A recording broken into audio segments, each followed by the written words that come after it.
באתי בשביל לעשות את זה. שאני צריכה עוד משהו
Das heißt römisch-katholisch und auch die Eltern römisch-katholisch. Das Israel und das hat meine Mutter dann irgendwie organisiert, dass das gefälscht wurde. Sie hat nach dem Einmarsch der Deutschen hat sie sich schon Gedanken gemacht, was kommt, und hat sie das so arrangiert. Ich bin also als Maria Christina Barabasch in Budapest geboren, 30. Mai 1936, mit meiner Zwillingsschwester. Wir waren 10 Minuten Differenz. Und wir wuchsen in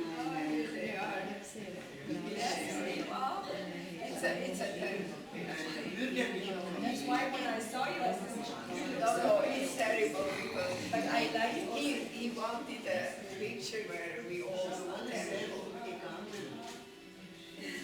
I wanted to take a photo of you. I was not about you. And he left all the fountain and everything. No, I was very angry. No, it's that's how I want you to stand next. That's how I will look in 10 years, I think. But not now. 20 years. Okay. Isn't it terrible? אני רוצה גם תמונה Black and white, black and white. רמי, אני מכיר חלק גדול. ראית שם? מותק ש... Agnes was wonderful. No, it's not. It's wonderful. Terrible. It's lovely. Agnes, it's wonderful. Said, I don't, It's very special. She thought I would be a very, very old woman when she saw this. No, Agnes, it's amazing. Terrible. A little bit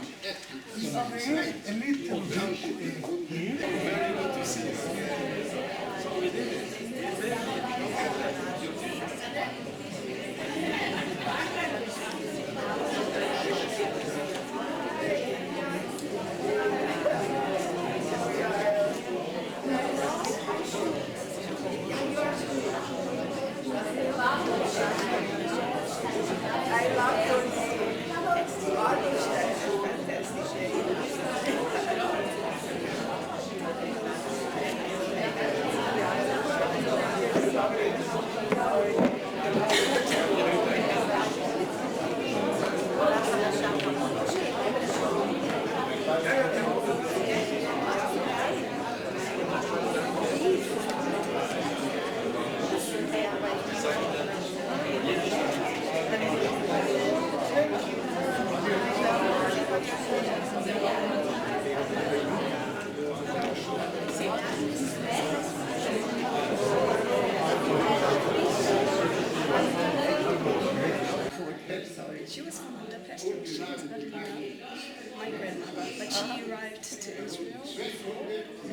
She left the family there.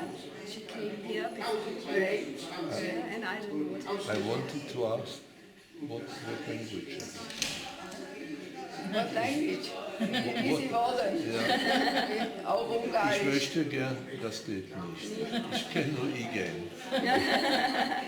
Aber ich erzähle Ihnen eine Geschichte. Ja, aber keine lange Geschichte. Nein, Ich muss eine sehr nämlich kurze. gehen. Ja, ja. Aber ich habe im Hillelhaus in Zürich gewohnt. Im Hillelhaus. Und dort war eine ungarische Hausmutter und die hatte eine Freundin, Frau Tischler, und die hat gesagt, ich bin schon seit 1956 in der Schweiz und immer wenn ich einkaufen gehe, fragt man mich, wie geht es denn dort drüben in Ungarn? Woher wissen denn alle Leute, dass ich aus Ungarn komme? Das ist schön. Das ist schön. We can go all together. It was a brutal photography. I hope you are not as brutal as he is. And a little bit there, yes, great. Sorry. Another one, sorry, don't. I hope she took some. Yes. Marmorstein. Marmorstein, Schunit. Schunit Marmorstein. Okay. Like Hollywood. Our holy book. Die sogenannten Volksdeutschen, und die haben da ein Pogrom gemacht. Sie haben die Schaufenster eingeschlagen und alles von den Schaufenstern. You want to sit down? It was a brutal photography. I hope you are not as brutal as he is. And a little bit there, yes, great. Sorry. 12 oder 14. Another one, sorry, don't. So, da kam wieder die polnische I hope she took some. Yes.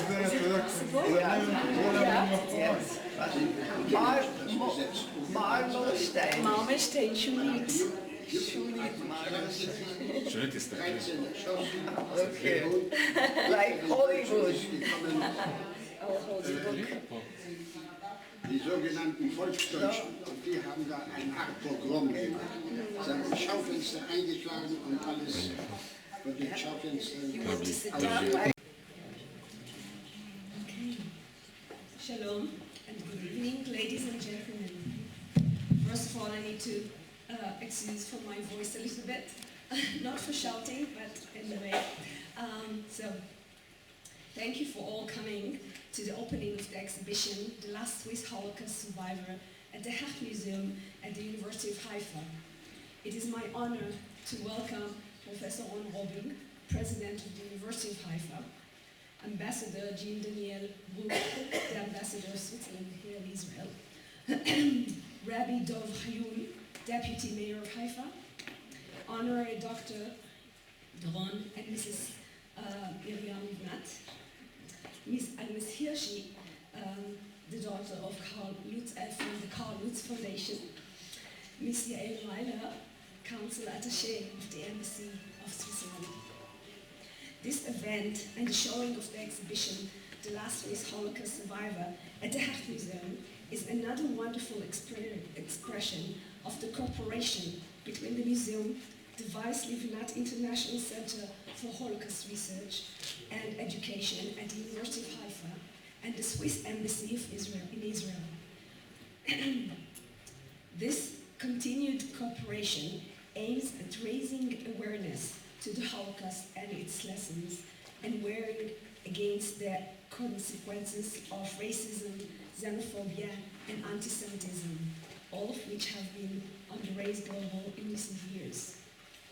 The Weiss Livnat Center, established through the generosity of Honorary Dr. Doron Livnat and Miriam Livnat, continually challenging the students and researchers to seek and find new innovative ways to tell the story of the Holocaust and keeping its memory alive. These efforts were demonstrated in the Weiss Livnat Center first cooperation with the Swiss Embassy in 2014.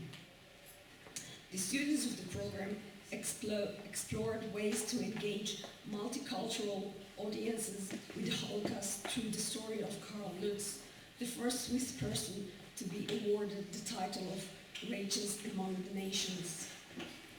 Their original lesson plans were presented in the conference with the participation of Dr. Francis Wieser, the head of the history unit of the Federal Department of Foreign Affairs in Switzerland, and Ms. Agnes Hirsch, Karl Lutz's stepdaughter of the Karl Lutz Foundation, who we are very happy to host once again this evening. The exhibition brought to us by the Glassman Foundation from Switzerland will add another dimension to our goal. It serves as a bridge between the generation of students to the generation of survivors and their stories of survival, revival, and triumph. 86 Holocaust survivors are still living in Switzerland today. Most of them found refuge in Switzerland during and after the war while escaping Nazi-occupied countries. The exhibition centers around 14 portraits of survivors and the recorded testimonies of their stories. For many years, Holocaust survivors felt they could not talk about their horrors. They felt they will not be heard or understood. Listening to them now in our way of honor and respect them, learn from them, and make sure their stories are never forgotten. The presentation of the exhibition here at the Hecht Museum is also significant because of its connection to the founder of the museum, the late Dr. Ruben Hecht. Dr. Hecht would have been so pleased to know of our cooperation with the Swiss Embassy, as Switzerland played such a central role in his biography. He grew up and was educated in Basel. After World War II, he became particularly active in the rescue and immigration of many Jews from Europe to Eretz Israel. His vision to establish the museum was to preserve the history of the Jewish people throughout history. I know he would have been very proud of this exhibition as fulfilling his vision. The exhibition, The Last Swiss Holocaust Survivor, has traveled around the world, but this is the first time that it's brought to Israel and presented here. And therefore, I'm delighted now to honor and invite Professor Ron Robin, the President of the University of Haifa, to open this event.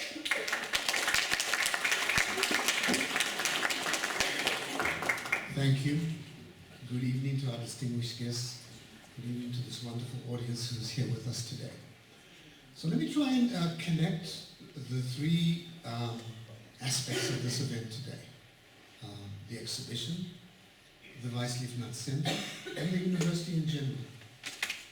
So as you may know, we pride ourselves as being a university where we combine disciplines, we combine technology with history. We call ourselves, as you may know, a multiversity. And behind this term multiversity lies the idea of combination of disciplines, combination of technologies, combination of history, and combination of the future. And while this exhibition deals with the history, it makes no sense if we don't tie it into the future. And while this exhibition is based on documents, we need very much to see how we can use technology in order to make sure that something that is disappearing from public consciousness remains with us for a long time in the future. And so here we are, recognizing the role of righteous Gentiles during the course of the Holocaust. And we are faced, though, with an issue that is larger and more pertinent to many people living today. How does the Holocaust, or how does the history of the Holocaust play into our understanding of democracy today? And because the Holocaust, or our remembrance of the Holocaust, cannot just be a remembrance of a historical event. We need to see this as an opportunity to understand the very difficult times that we're going through throughout the world, where democracies seem imperiled by forces that are absolutely anti-democratic, democracies imperiled by technologies which are being used for purposes that are nefarious. I think there's no other word to say it. And here at the university, I think we have an obligation to join all this together. How the way we commemorate the Holocaust, the way we turn it into living history, the way we use whatever tool we have at our disposal here at the university to ingrain this in the minds of young people and the public in general. All this, I think, is part of what we're doing here today at this particular event and what we do in the university on a daily basis. This extraordinary exhibition, of course, bears witness, tells truth and human history through the arts and the most fundamental expression of human spirit. The Weiss Livnat Center, which is named after the late Yitzhak Livnat, Doron and Marianne here representing the family. I'm proud to call them friends, personal friends and friends of the university. Yitzhak Livnat, who I had the pleasure of meeting when he came here, when Doron was awarded an honorary doctorate, has an incredible personal story. And each time I meet Doron, I hear another little bit of his personal story. He shared it with the students in the international program that we have here. He did his fair share of fighting against current trends that are so disturbing to us all. His family here continues his admirable tradition and he'll always be remembered for choosing us to be the repository of his memory and of this fight against anti-democratic trends, which we see, of course, in the Holocaust and we see, of course, right now. As a president of this university, as a Jew, as an individual, as a human being, I thank the Weiss Livnat Center from the bottom of my heart. I thank the Swiss ambassador for his efforts here. And of course, I thank our distinguished guest for being here to represent this particular event which we're celebrating today. This exhibition gives names, faces, and voices to some of the Jewish refugees saved by Switzerland during the war. Switzerland gave refuge to thousands of Jews at the time of their persecution, and that's our duty to make sure that they are not forgotten and the role of Switzerland is not forgotten in those historic events. The events that the survivors at this exhibition describe happened when they were young, yet the portraits taken now in their older age show the effects of the trauma and hardship that the passage of time has not erased. And through the Weiss Livnat International Center, we fulfill our mission, which is both humanistic and scientific at the same time, which is both historic and forward-looking at the same time. We take an active part in commemorating events that happen, but at the same time, we see ourselves as having a duty to ingrain it in the minds of everybody, especially young children, as we move forward. We must remember that the Nazi policies and actions, I don't think we should talk about humans and monsters. As Hannah Arendt has said in her book, there's a certain banality to evil. And we see, even in our present day, that ordinary people can behave in very, very monstrous manners. And so we're not necessarily talking about people who were monsters. They were people who lived in a certain culture, in a certain time, and that produced monstrous events, of course. And it's our duty to understand that, how that happened, to make sure that it never, ever happens again. It's the only way to do justice to Holocaust victims, and it's the only way to do justice to those who are here among us and put great efforts into making sure that such events never happen again. We're here to defend democracy as we know it in very crucial times, but remember historic events that led elsewhere. And so, once again, thank you for coming here, and I have great pleasure in opening this exhibition to you all. Thank you.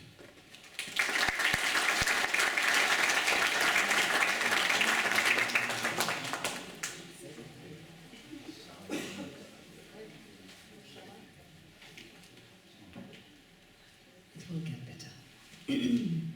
It is my honor to invite Ambassador Jean Daniel Buch, the Ambassador of Switzerland and Israel. This is also an opportunity to thank the Swiss Embassy for their wonderful cooperation. It has been a real pleasure to work with a wonderful team, and especially I want to thank Yael, Viola,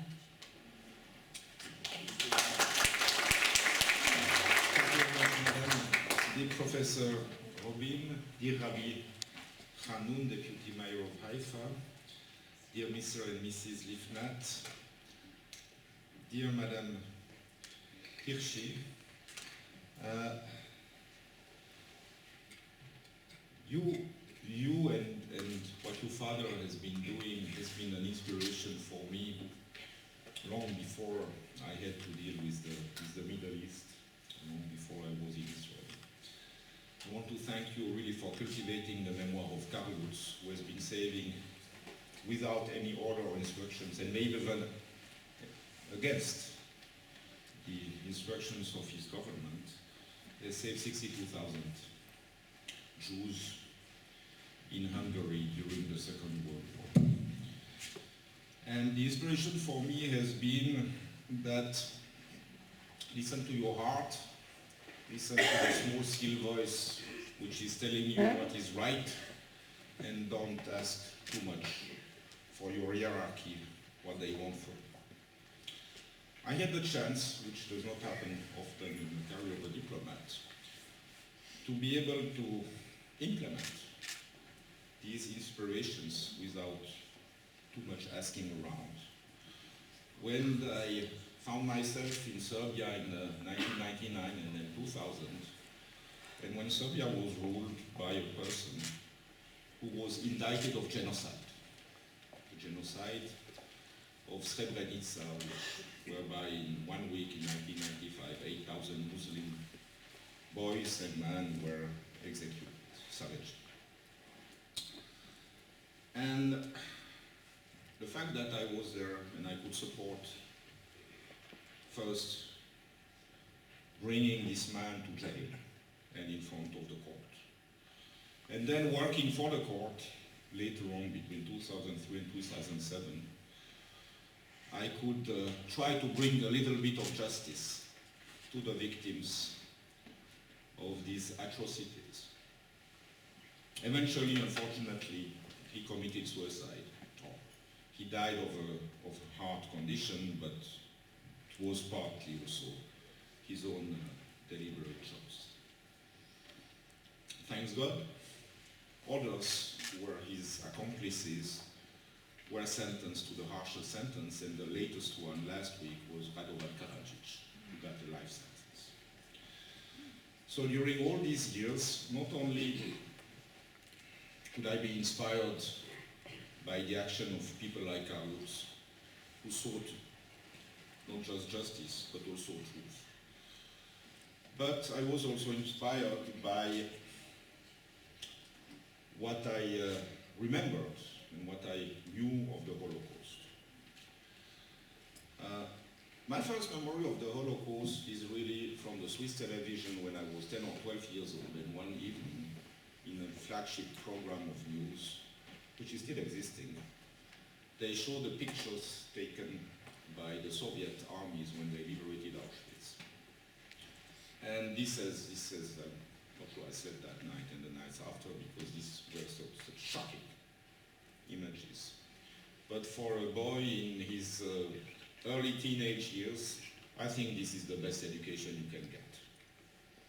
That teaches you tolerance, and that teaches you the never again that you mentioned, Mr. Professor.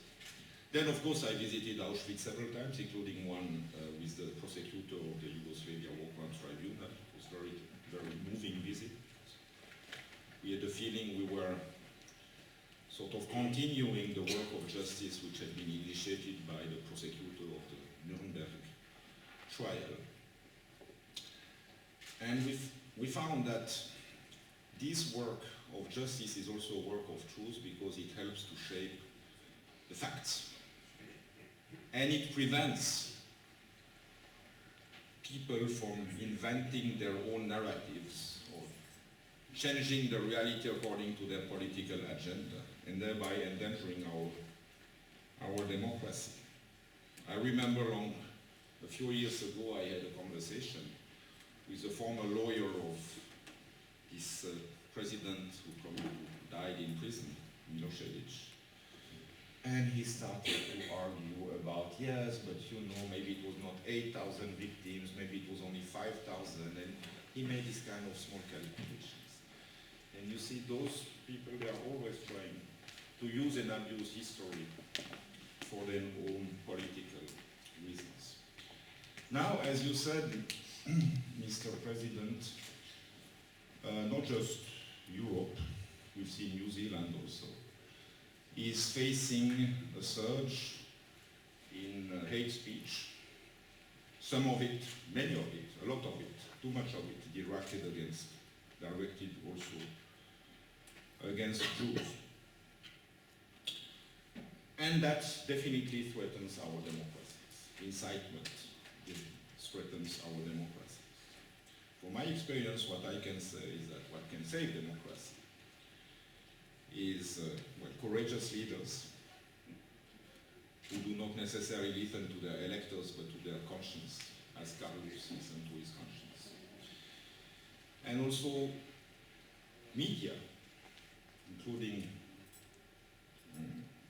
visual media, televisions, movies, who show the reality, who just show the pictures, who show the images, because the images in our civilization of today are even more powerful, and films are even more powerful than the words.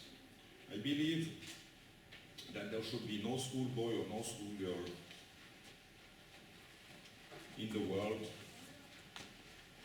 who should be allowed to pass high school without having seen those pictures from Auschwitz, seen those movies shot by the Soviet armies, or visited one of the camps in Auschwitz is obviously the most dramatic one. Before finishing, I would like to have a thought for the woman who is unfortunately not with us tonight and who has been the initiator, the creator of this project. I can say that. I'm thinking of Anita Winter, who unfortunately lost her father last week and who could not be with her.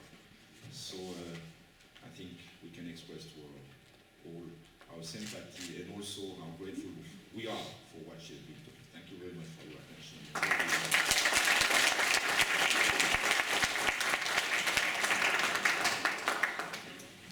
Thank you very much.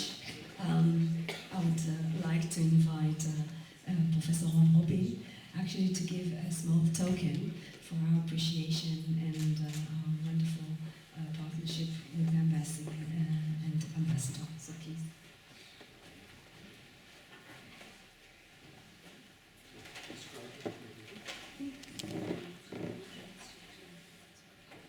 So inside here, maybe we should say this in front of the microphone, is a replica of a pomegranate, which we have here in the museum. May I open it to show it? I think we should. Do you mind? It looks a little strange to give you this.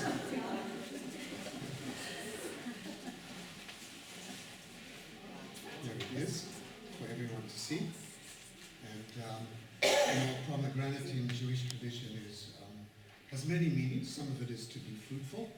It also is a symbol of our new year and a symbol of hope. And so we give you the symbol of hope. And thank you once again for all that you've done for us. Thank you very much.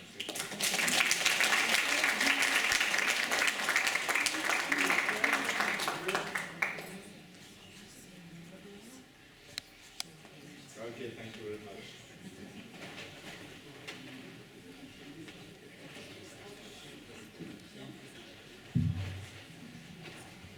And now I'm pleased to invite Deputy Mayor of Haifa, Rebbe Dov.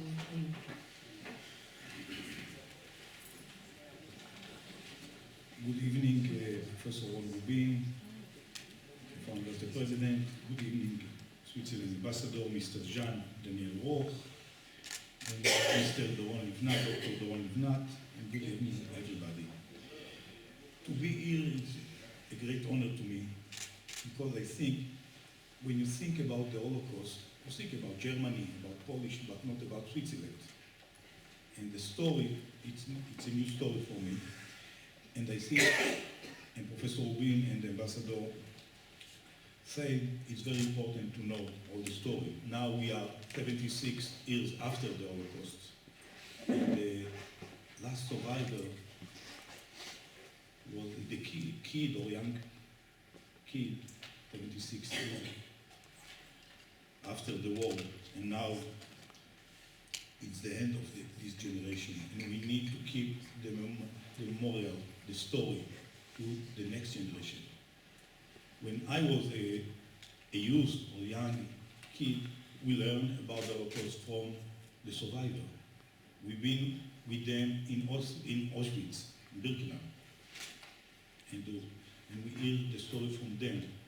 And now we need to keep the story, and I think this exhibition and this center is very important to the next generation and the other generation. I don't know, if not, what can be maybe 50 years from now.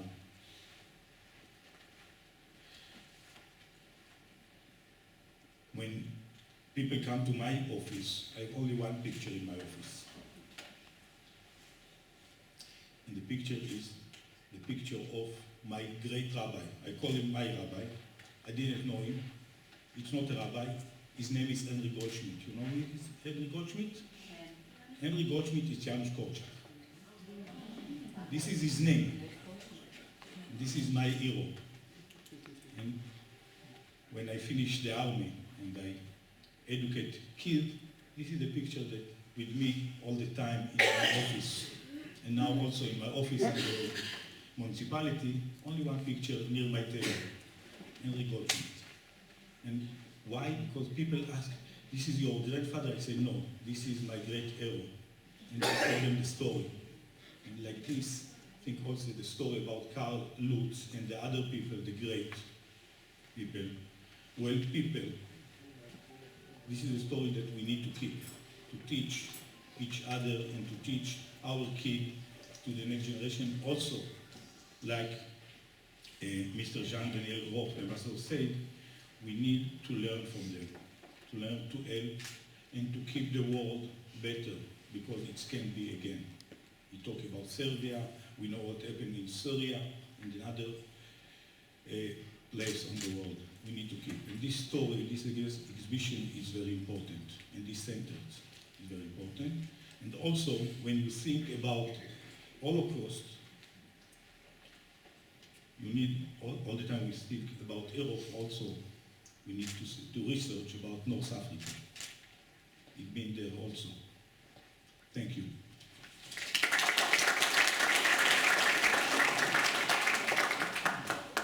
Thank you very much. It is my pleasure and honor to invite Honorary Dr. Doron Livnat, who has been a crucial friend and partner for all the university and endeavors and commemorates, teach and research the Holocaust. This is another opportunity to thank you, Doron, and on behalf of the University of Haifa, of your continued kindness.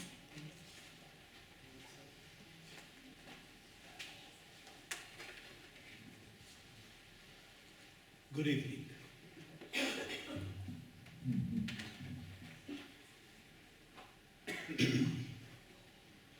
Professor Ron Rubin, President of the University of Haifa, Rabbi Dov Chayun, Deputy Mayor of Haifa, Ambassador Jean-Daniel Rouch, Mrs. Yael Weiler, Cultural Rochelle, Mrs. Agnes Ilshi, and much to my regrets, Professor Aryeh Kochavi, Head of the Weiss Livnat International Center of Holocaust Research and Education, couldn't join us today. Ladies and gentlemen, we heard a story about heroes, so I'll share with you also my hero. I'm delighted to welcome you to this very special event and to thank you for sharing this occasion with us, one of the many initiatives of the newly founded Weiss Livnat International Center for Holocaust Research and Education. The center is named after my late father, Yitzhak Livnat, who was born as Shuti Weiss, who passed away tomorrow over 2 years ago, and is greatly missed by all of us. Every year, for 5 years, from the very first year of the program existence. My father met with the students of the programs and shared his story. He warned them against the consequences of hatred and inspired them in their mission to memorialize the Holocaust and to study its consequences. The exhibition we are opening today, which tells the story of Holocaust survivors who found refuge in Switzerland, is our way of continuing my father's legacy of remembering the events, the victims, and the survivors.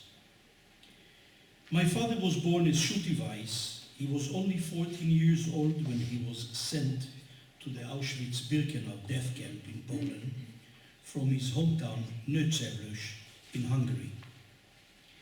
Upon arrival in Auschwitz, he was separated from his younger sister, who was murdered at the gas chambers.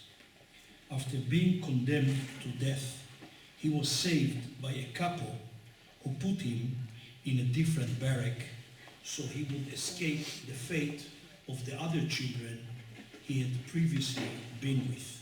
And that was on Yom Kippur, 1944.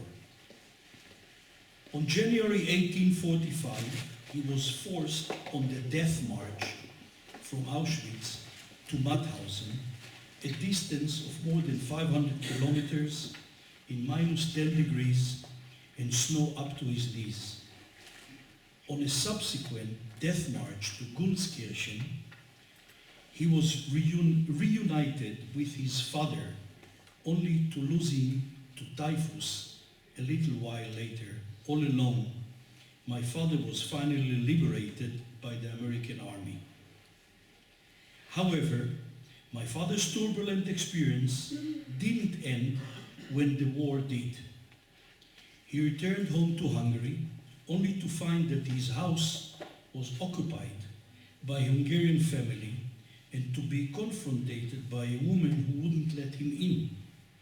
For the next 2 years, he was illegal, homeless, and hungry, as he described it. He was arrested on the border of Austria and put in jail, and from there began an arduous, unbelievable journey to Eretz Israel, one that took him through Budapest, the Alps, Selvino in northern Italy, a Jewish refugee camp, then to Cyprus, and last, actually to Haifa, where he made his first step in Israel, downtown. When he finally made it to Palestine, my father joined the Haganah and later made a career in the IDF as an officer. In his later life, after his success as a businessman, my father has shared his story with many different audiences, always in the most genuine and honest way. Among others, he spoke in the official reopening of the Mauthausen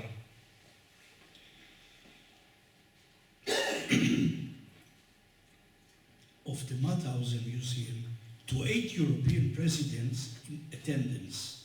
He became then a personal friend of the Hungarian president, told his story and did not hesitate to share with him his harsh criticism of the Hungarian people's active role in the extermination of the Jews. Through his testimony, he inspired a diverse audience to compassion and tolerance. Despite his experience during the Holocaust, my father remained optimistic and believed in the ability to make a change for the better in his world. He is my main inspiration in my cause to fight the deniers and to educate the young. My father always finished his talk by saying that there is no one who is richer or happier than he is. We were the one richer and happier for having him, for having known him. Over the years, studying and working abroad, observing social and political trends, I grew more and more concerned about what the future holds for Holocaust memory and commemoration. In my talks with Professor Ari Kochavi, whom I met 8 years ago, we started articulating these concerns and forming a plan. We were worried about the decline in the number of students in Israel and the West who were choosing to dedicate their careers to researching the Holocaust of European Jewry. For many years, the story of the Holocaust was shared, analyzed, and researched by great scholars, who for the most part were Holocaust survivors themselves. They spoke a multitude of languages that were crucial for driving into archives, looking for historical documents, and interviewing survivors in different countries. Sadly, this generation is now fading away. We wanted to make sure that the new generations of scholars and educators receive the right tools and are nurtured in a fostering academic environment which will enable them to continue this very important work. With less and less remaining Holocaust survivors who could tell their story firsthand, the question of who would continue to research and teach about the Holocaust was becoming crucial. At the same time, we noticed an additional unwelcome trend.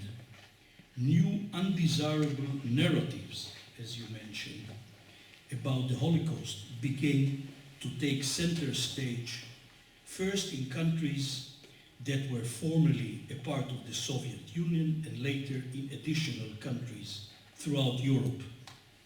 These narratives presented the Nazi collaborators as victims, first of Hitler, later of Stalin and communism. They focused on the suffering of the collaborators while downplaying their own role in the persecution and killing of Jews and other populations.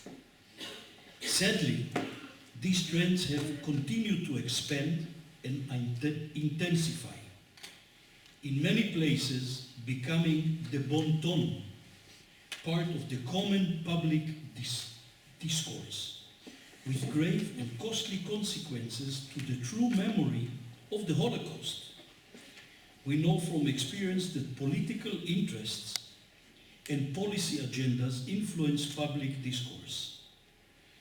They determine the degree to which the public is knowledgeable about events that happened long ago. They shape school books and lesson plans, impact the financing of museums and exhibitions, and influence representation on social media, thereby regulating the collective memory in each country. Those when Professor Kochavi initiated the opening of an international program in Holocaust study, I was a very willing partner and was more than happy to translate our joint vision into reality. Our program, which was initiated 7 years ago, is unique thanks to its multidisciplinary and multicultural environment. It enables students from all walks of life to study together. It is a platform where people from different countries, religions, and culture can share their personal perspective and culture, understanding of the historical events that took place during World War II, where students are exposed, perhaps for the first time, to other very different points of view, as we heard today with meeting with the students. Thank you. After completing their studies here at the University of Haifa, our students who came from over 20 countries return home to Poland, Germany, Netherlands, Austria, Hungary, Romania, Serbia, China, Cambodia, the US, Britain, Australia, Canada, and many other countries, where they began their journey influencing the local public discourse and shaping public memory through academic research, education, and initiative of the commemoration. The Weiss Livnat program, which from now on is part of the new Weiss Livnat Center, has initiated quite a few commemoration projects in the past. Our students have worked with the Athlete Heritage Site to create exhibition spaces and to experience the Holocaust survivor in the camp. On another occasion, they joined forces with the Swiss embassy to tell the story of Karl Lutz, a Swiss righteous Gentile who saved thousands of Hungarian Jews during the war, whose stepdaughter Agnes Hirschi we are here honored to host today once again. And the very memorable exhibition of the Getz collection, which showcased the artwork of 18 Jewish artists who perished in the Holocaust, which included painstaking research to bring to life these Jewish artists and to tell their stories and present their work to the world. And yes, it's available now on the digital, on the internet. Through the aim of training the students and providing them with the most up-to-date practical experience, all these initiatives involve the students. They researched, designed, wrote and published under the supervision of the program's faculty, and we are so proud of the work and the result. I wish to thank all involved and wish you a very good evening. Thank you.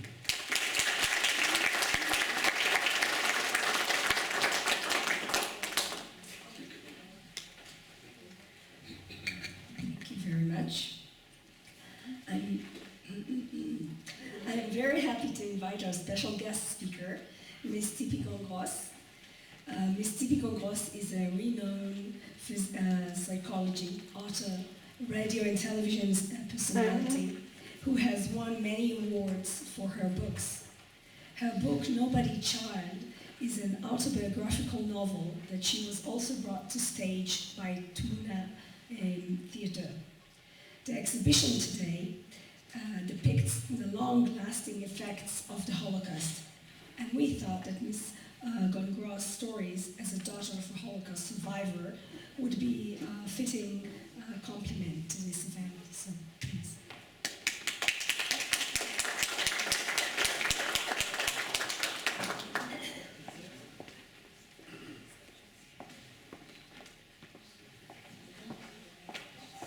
Thank you very much. Good evening. My parents, Rosa and Shlomo Gon, were born in Dubno, a small town in what is today part of Ukraine. They escaped together from the ghetto after most of their family members had been murdered. For a while, they wandered around the forest outside the town, surviving on occasional crust of bread. Then they joined a group of Polish partisans who hid them in deserted farmhouses. Then they spent several weeks hiding behind tombstones in abandoned cemeteries, and finally they were taken in by a Czech couple, Luba and Joseph Kasper, with whom they spent 18 months of the war. First in the attic, and then in the hall in the ground, in a corner of their farmyard. There were Czech farmers there in this neighborhood. I often close my eyes and imagine what it must have felt like to live for such a long time in a total darkness, afraid of the slightest movement or the faintest sound, totally dependent on this couple who concealed them, being kept alive on stale bread and foul water. It was Luba and Joseph who watched over them, fed them, and removed their excretions. I also try to imagine what it must have been like for this Czech couple to endanger themselves and their 2-year-old daughter to save the lives of two total strangers, to be constantly vigilant in case any of the neighbors hear or see anything suspicious. These thoughts and feelings have been part of my daily life since early childhood. Our parents made sure that we never forget Luba and Joseph, and me and my brother are indeed eternally grateful, for if not for them, we would never have been born. Several years ago, I wrote a book about my mother and the last few days of her life.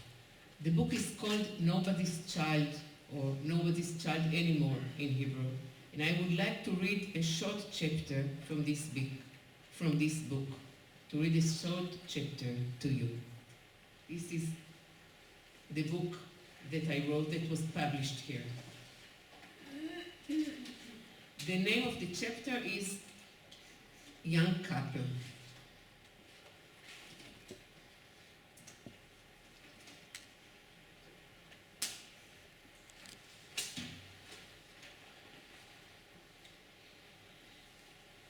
The Young Couple is the name of the chapter. Close your eyes, says the facilitator of the workshop for therapists. Relax. Let yourself focus on the most important part of your body. I lie on the mattress, changing my position again and again. I recall that it was just like this, in exactly this fetal position, that my mother chose to pass the long days in the hospital.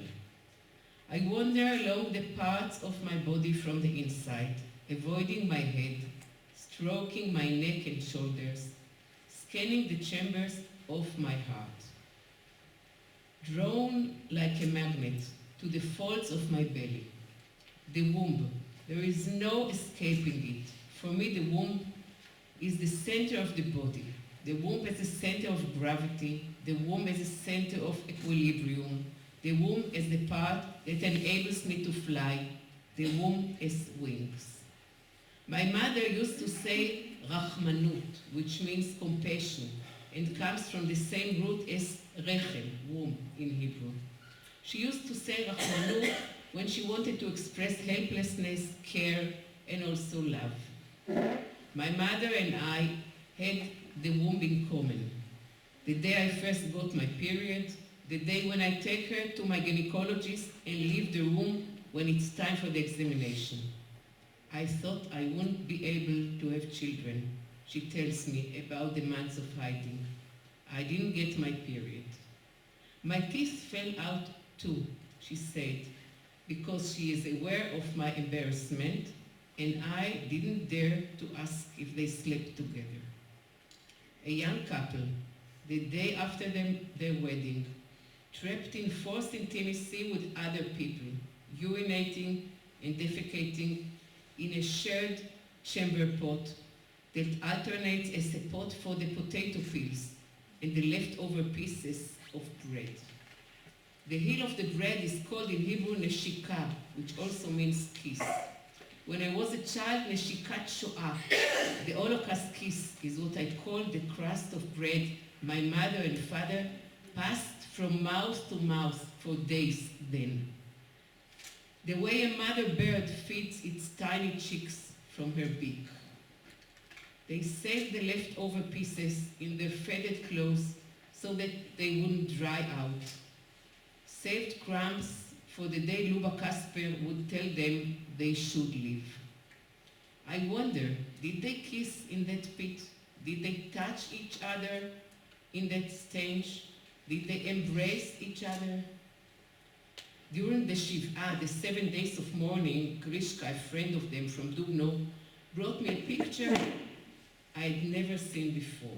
Right after the war, Mama and Papa are standing on a staircase in their town that was destroyed.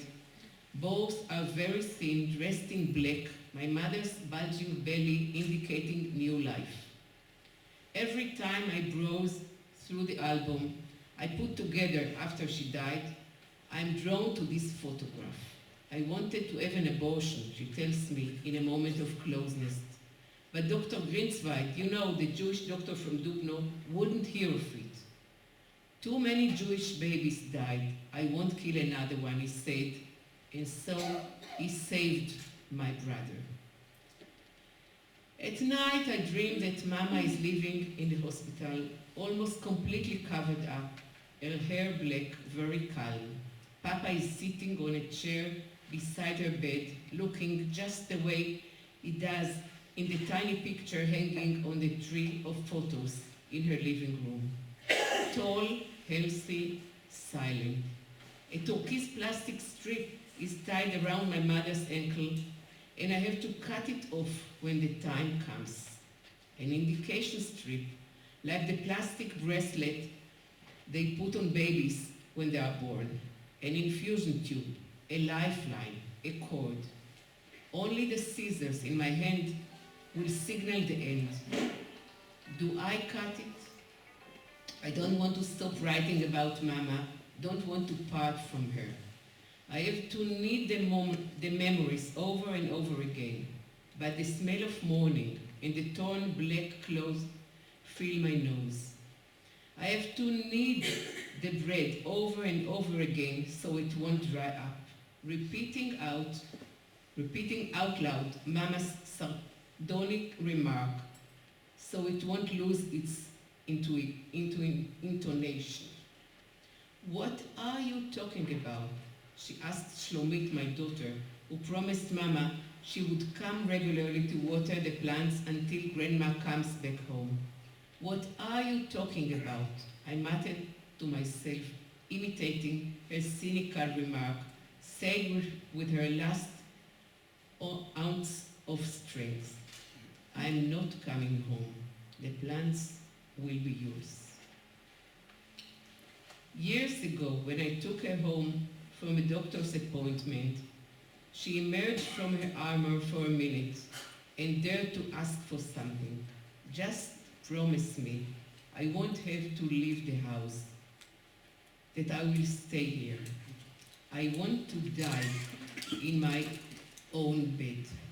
Can you please put the second picture? This is my mother when she was in high school. This is the picture which is on the book. And then another one. This is my mother before the war. And the last one is the picture of my mother with Luba Kasper 43 years after. When we went there, they are in Prague, next to Prague already. They went back to the Czech Republic, and this is 43 years after.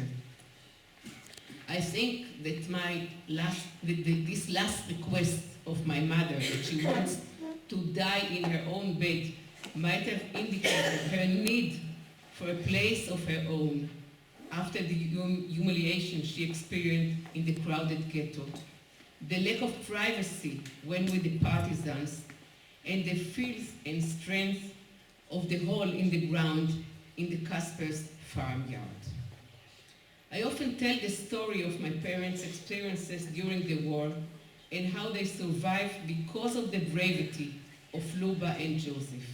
I encourage my listeners to imagine themselves sitting in the dark, a dark, stinking hole, listening to the footsteps of the German soldiers patrolling the village, not knowing whether they would still be alive next day. But I also ask my audience to look deep into their hearts and honestly admit to themselves whether they would have had the courage to conceal 2 Jews under the penalty of certain death if discovered. I grew up in a loving family. In spite of the harrowing experiences, my parents tried to create a normal environment. But the memory of the Holocaust and that of their 13 murdered relatives was always present. It was like a document written in Braille, where one understands the essence of the story through the empty, silent spaces. There was always a need to excel in every aspect. My mother told us that she was an outstanding student and taught mathematics to students older than herself. She used to say that if not for the war, she would have gone on to higher studies, and who knows what she would have achieved if things had been different. we always had to finish the last morsel of food on our plates because, you know, there we didn't have any food at all. Every day at 1:30 noontime, we listened to the program on the radio, Searching for Relatives. Unlike our friends, we had no grandparents, no extended family. We always accompanied our parents when they participated in the annual memorial service for the 12,000 Jews who once lived in Dubno and were no more. So from my personal experience and from what I've read and studied, the syndrome of second-generation survivors definitely exists. We, the children of the survivors, will never forget our soldiers who risked their lives so that we might live. We will always be aware of the danger of the absolute power. It is so easy to slide down the slippery slope and forget that we are all human. In 5 or 10 years, all those who survived the Holocaust will be gone. So who will remind us of our humanity? In Israel, the Shoah is always part of the national agenda. We send delegations of teenagers to Auschwitz. We publish personal diaries and monograms featuring the Holocaust. And we set aside a special day to commemorate the dead. Now, when more than 70 years have passed, our attitude to the Holocaust has become more complex. One recognizes the voice of the second generation of victims, but also that of the second generation of those who brought about the Shoah. We also ask ourselves whether the calamity which happened to the Jews is unique, or whether the catastrophe which happened to the Armenians or the murder of 450,000 people in Darfur can be compared to the Holocaust. Today in Israel, the Holocaust has also moved from being a collective experience to a more private one. People no longer talk about the 6 million victims, but prefer telling the personal story of one family or 2 children. We Jews and the rest of the world in our wake are beginning to realize the universal message of the Holocaust, in spite of those who deny it, and are striving to internalize the important lesson the Shoah has afforded us. Thank you very much.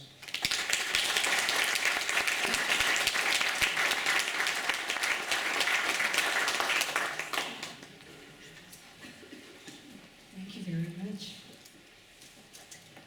One of the portraits that you will see in the exhibition is of Agnes Hirschi, a Holocaust survivor herself. Ms. Hirschi was raised as a child under false identity. She was the stepdaughter of the righteous among the nations diplomat Karl Lutz. Karl Lutz issued more than 50,000 letters of protections for Jewish in Budapest during the Holocaust and placed persecuted Jews in safe houses.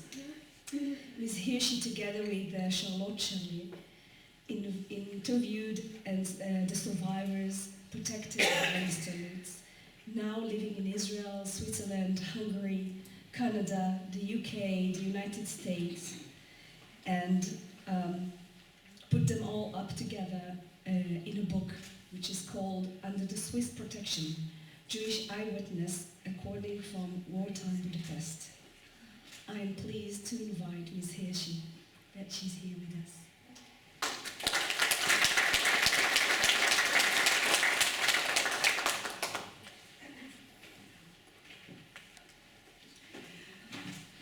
Ladies and gentlemen, dear Holocaust survivors, what a pleasure for me,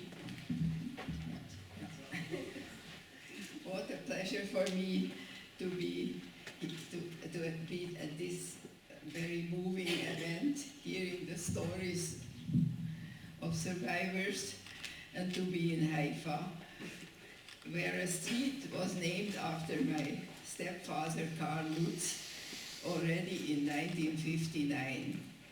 He was here for the inauguration, and he would be very happy that he is so much honored here now I have been in Budapest myself during the Holocaust. Though I was only 6 years old, I still have strong memories, and I get quite emotionally involved when I talk about this time. But I must say, compared to the stories you heard here, I was really lucky to be rescued by Karl Lutz. You will hear in a nutshell, I will tell you my story, but I'm mainly here also to present the book, which you already heard about, but you will hear more about it.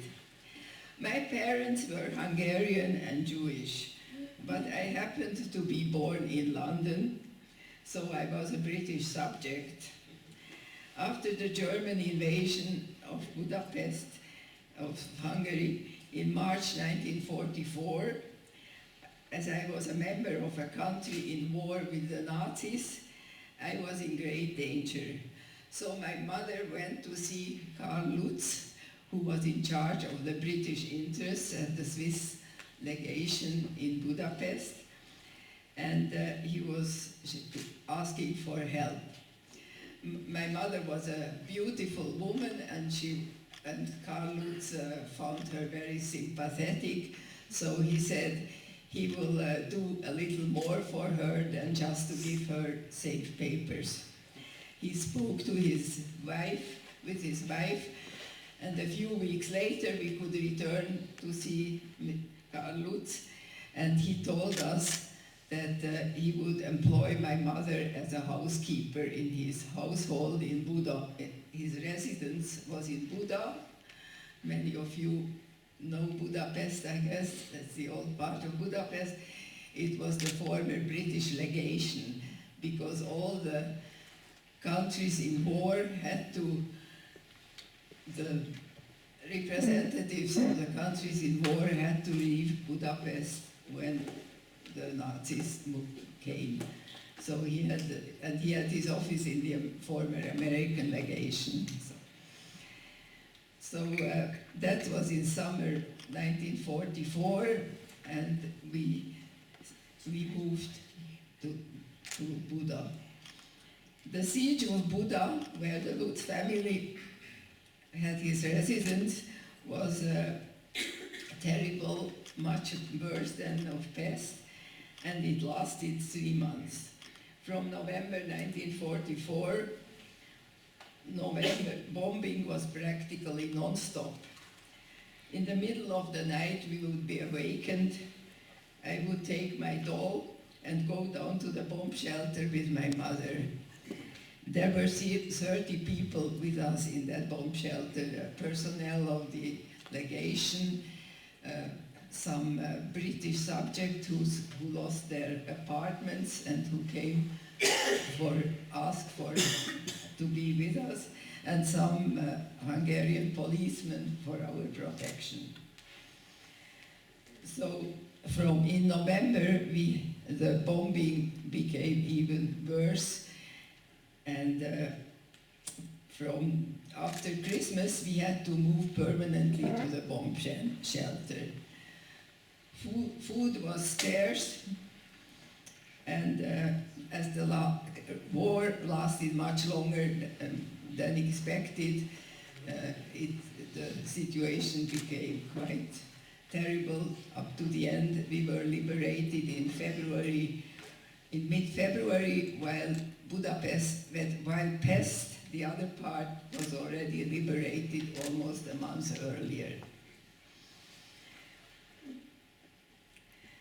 So in 1949, Karl Lutz married my mother. He came to Budapest, and I was the only child to go with them, and that's how I got to Bern, Switzerland, and that's how he became my stepfather. I was 11 when we went to Switzerland, and during the war I was just 6. I certainly owe my life to Karl Lutz, and so do several tens of thousands people in Hungary, Jewish people in Hungary. He He provided safe conduct papers, as you already heard. In the course of my activities in connection with my stepfather, giving speeches, organizing exhibitions, presenting the Lutz documentary made by Swiss television, I met people he had rescued. I conducted interviews and I took photographs. The book, Jewish Eyewitness Accounts in Wartime Budapest, is the result, and it contains 36 interviews with Holocaust survivors under Swiss protection. As you all know, it is important to have these testimonies. You heard it already.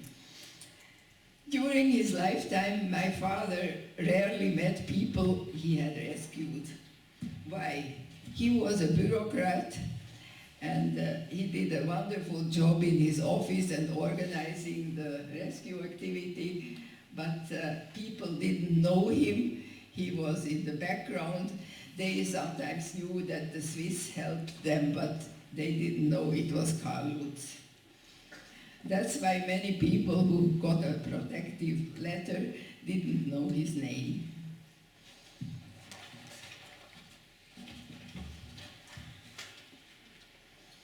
It happened in fall 2000 at the synagogue in Los Angeles, where I had a speech about Karl Lutz, when an elderly man came to meet me, addressed me, having recognized Karl Lutz as his rescuer.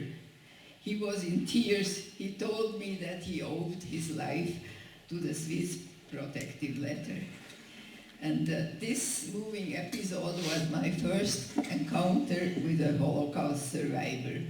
Unfortunately, I myself was so overwhelmed that I did not even ask for the name of the man, and I lost him. He left the synagogue and I never met him again. But so I decided that next time when I met somebody rescued by my father, I would be more alert, ask them to tell their story and take a picture of them. In the subsequent years, my travels in the United States, in Israel, Switzerland, Hungary, I collected interviews hoping that one day it would be possible to publish them. I must say I worked as a journalist. That was my main profession, so making interviews was very normal for me. It was good luck that 3 years ago, Charlotte Chalier, a professor of Holocaust studies at the University of Victoria, she was here, no, she was not here, no, but you know her, yeah, Elna, who has roots in Switzerland, traveled to Budapest with a group of students. After a visit to the Lutz monument and learning how little Karl Lutz was known and honored, she decided that this must be corrected. So she got in touch with me, and we met in Switzerland, and later at the symposium at the University of Victoria, and we started to promote Karl Lutz together. François Vizard, he was here, the historian of the Department of Foreign Affairs in Bern, knew about my activities on behalf of Karl Lutz and my contact with Charlotte Chalier. So again, by good luck, we learned that Switzerland has the chairmanship of the IRA, International Holocaust Remembrance Alliance, and for 2017-18, and that they were interested in publishing a book with the testimonies of survivors who owed their lives to a Swiss protective letter. What a chance and what a coincidence, we thought. IRA and Präsenz Schweiz would also support our project with the necessary finances. I already had a stock of interviews, but I made them as a journalist without a specific system. So first we had to work out a concept for the following interviews, a list with questions. It was clear that for our book we needed more interviews and more photographs. We also knew that interesting people, among them some who played an important role in the Jewish resistance movement, lived in Israel and had not been interviewed. As most of them spoke Hebrew, Charlotte and her assistant Yoga Namar, who served as an interpreter, flew twice to Israel to conduct these interviews. There are 12 interviews with survivors in Israel in this book. The texts then had to be transcribed and made ready for the book. In Victoria, a whole team of students, editors, and translators worked on that. And my texts, written in German, also had to be translated into English. We needed to add more photos according to our new concept. We were under strong time pressure. The project started in late spring 2017. The book was due to be printed by the end of November of the same year and distributed to the participants of the plenary section of the IRA in Bern. Charlotte and I doubted that we would be able to have all the material ready for the deadline end of July. The last period, you can imagine, was extremely stressful, especially obtaining authorizations from the interviewees and getting pictures in good quality. Charlotte and I sometimes exchanged 10 emails a day, and we Skyped every night. Yet we finally made it, and this gives me a great satisfaction, as I had promised my father on his deathbed that I would do my best to keep the memory of his rescue activity alive. We had already the chance to present the book, which is written in English because of the IRA, in New York, Washington, and Los Angeles. The response was positive, and translations are on their way.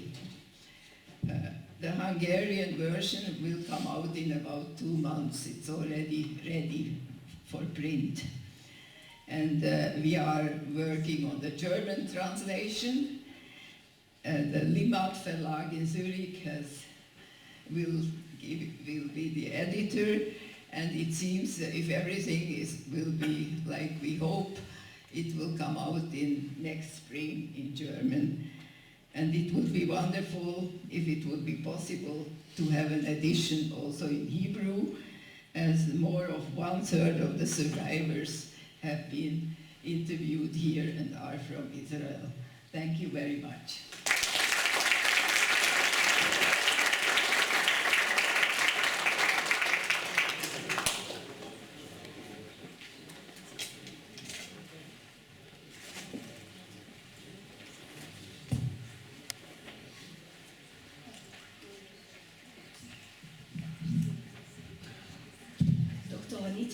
Winter, president of the Amal Foundation and woman behind this exhibition, and her husband, Dr. Herbert Winter, president of the Jewish community in Switzerland and vice president of the World Jewish Congress, could not be here with us today, since sadly, Anita's father, Mr. Walter Strauss, passed away just a night ago, at the age of 97. Mr. Strauss was a Holocaust survivor, and his passing reminds us yet again how important it is that we carry on telling the story of the Holocaust as they sadly leave the stage. As the saying of the Gormal Foundation says, tomorrow may be too late. Anita has asked us to read her words to you, and I invite Alexa Asher of the Weiss Lignite International Center to read her greeting.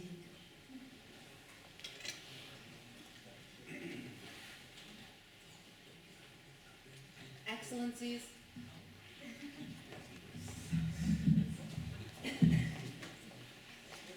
Excellencies, Presidents, Kavod Rabbanim, ladies and gentlemen, dear friends, and let me particularly and very warmly greet and welcome with deep respect and gratitude all of the Holocaust survivors who made the effort to come here to this event. It is a great honor and privilege for me to be here at the opening of our exhibition, The Last Swiss Holocaust Survivors. Standing here as a daughter of 2 Holocaust refugees and talking about the Holocaust, I am overwhelmed by very strong emotions. Allow me to start with a short story. November 8, 1938, Berlin, 80 years ago. A Jewish boy lived through Kristallnacht. Alone, hiding in a closet, full of fear, his parents already far away. On the next day, he walked through the streets of Berlin and saw the destroyed and looted Jewish shops and torched synagogues. He went to the Swiss embassy because his mother had been Swiss prior to her marriage, and therefore he had hope that he may have the possibility to emigrate to Switzerland. But at the embassy, he was sent away with the words, "Jews, we do not want." After some time, he did finally succeed to enter Switzerland, like many other Jews who found protection in Switzerland. And despite a lot of problems and many adversities, he escaped the destiny of the 6 million Jews who were murdered in the Holocaust. That boy was my father. At around the same time, SS troops stormed an apartment in Nuremberg, another town in Germany. The SS arrested everyone there in order to deport them, except for a woman named Rosa, her little girl, and her new baby boy, whom were left behind. On the next day, Rosa was arrested and brought to the police station. There, Rosa was abused, and you'll forgive me, but I cannot talk about what happened to her there. But with many miracles, Rosa, the little girl, and the baby all survived the war. The little girl was hidden by farmers in a nunnery under a false name. Her name was Margit Fern. Her false identity was Marguerite Fontaine. The little girl is my mother, and Rosa was my grandmother. Had Hitler been completely successful in carrying out his diabolic genocidal plan, I would not be standing here in front of you today. Ladies and gentlemen, as I said before, it is for me a big honor and privilege to show our exhibition here in Israel. There is probably no place which is more symbolic to present the portraits, texts, and videos of the last witnesses than here. Haifa is an extremely emotional place for me personally, because Haifa was the place where my mother, Margit, after the war, stepped for the first time on the land of Israel. In a book, she described the crossing to Israel as follows, quote, "As soon as the ship departed, then silence changed into a loud, happy feast as I have never seen it again in my life. It was a feast full of joy and power, and many grabbed a little vodka bottle out of the luggage. The next day, however, all of them were sick, but the difference to the earlier times was that all of us were happy." End quote. After having arrived in Israel, Margit and her family were moved to Amah Baranya, Haifa. Although they lived in great poverty, they were happy as never before. The camp was full of people, many of whom were searching for relatives who they hoped had also survived. The trauma of a lost family is something that most of the witnesses in our exhibition also talk about. Edward Kornfeld, for example, whose entire family was murdered in the gas chambers. Amongst them, all of his siblings, the youngest one, Rachel, was just 4 years old. The stories of our witnesses remind us of the worst that human beings can do to other human beings, but they also remind us of what's good and right in times of inhumanity. For example, my mother was saved by Christian people who, by doing so, risked their own lives. Or the example of my father, whose life was saved by a federal council member. I cannot tell you in words how thankful I am to my country of Switzerland for saving the life of my father. Ladies and gentlemen, in 2008, the former Secretary General of the United Nations said, and I quote, "We must pass on the legacies of the Holocaust to future generations." He was so right. Our exhibition attempts to do exactly this. We interviewed the last witnesses who live in all parts of Switzerland to tell us once again their story and literally bear witness. For many of them, it was so difficult to talk. But thousands of visitors have already seen the exhibition, and I am convinced that all of them have been sensibilized. They understand what exclusion intolerance, xenophobia, and anti-Semitism mean. Nobody who sees and hears accounts of the horrors of the Holocaust can remain indifferent. That is the power of storytelling of the Holocaust, and we are convinced that this is the chance for the future.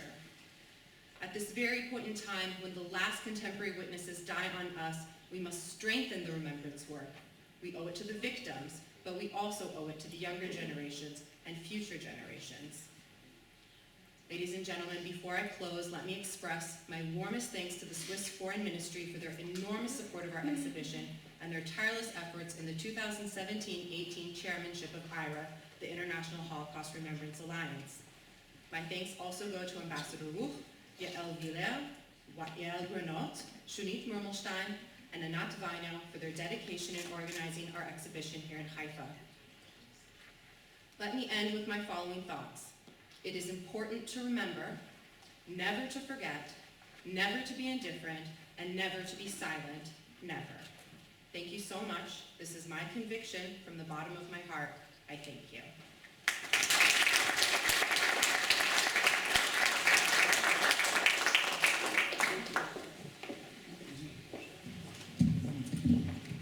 So, as we end this emotional event, I really want to join to the words that Anita just sent across the ocean to us, to the whole group of amazing people. We worked together to put up this event and the exhibition. So especially to Ms. Yael Weiler, to Dr. Yael Granot, to Anat Vaino, to Shlomit Quitty, to Shlomi Abukassis, and to the Heft Museum staff, of course. I thank you all for coming tonight, and I invite all of you to join me in the exhibition The Last Swiss Holocaust Survivor. Following the exhibition, you are invited for light refreshment in the entrance to the museum. Thank you.